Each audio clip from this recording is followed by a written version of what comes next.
everybody! Welcome again sa ating mini vlogs. For today's video, gusto ko lang i-share sa inyo kung gaano nakataas ng humidity dito. As nakikita nyo sa video, naglalakad ako dyan under 42 degree to 45 degree. May humidity pa ang hangin. Pero carry on lang, positive lang tayo sa life kahit ano pang mangyari. Sayang naman din kasi kapag mag-Uber ako papuntang metro at lalo na pag sa peligro. So ito na nga guys, dinadaan ko na lang sa ngiti-ngiti yan kahit sobrang init na. As nakikita nyo, medyo malayo yung lakad naman. So sabay takbo lakad.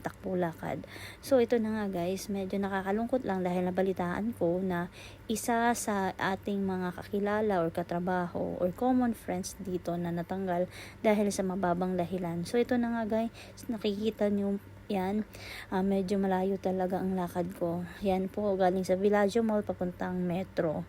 Okay lang sana kapag hindi mainit, pero ganun talaga ang buhay pag nagtrabaho tayo ng maranghal, di ba? So ito na nga, nakarating na ako dito sa metro. At salamat na lang at malamig.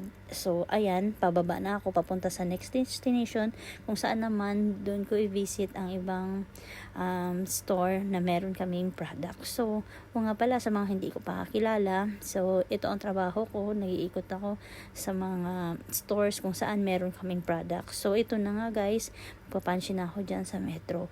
So balik tayo doon sa kwento ko, no, na natanggal yung isa sa mga kakilala or common friends sa trabaho sa mababaw na dahilan dahil nga ang sabi meron daw attitude problem. So sa tingin ko naman hindi rin makatulungan yung pagtanggal sa kanya, pero as a policy company, so yun ang ano talaga nila, na tatanggalin agad, walang first, second attempt o third attempt lang.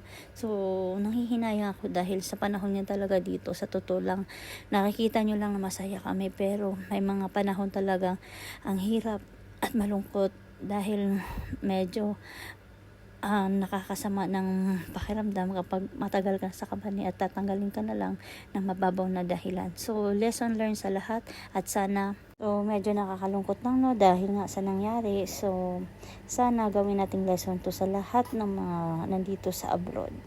Kaya matutong mapakumbaba at magdasal sa buong may anumang pagsubok ang dumating, kailangan nating matatag lalo na sa dito tayo sa abroad. So yun lang may share ko for today and maraming thank you. Bye for now.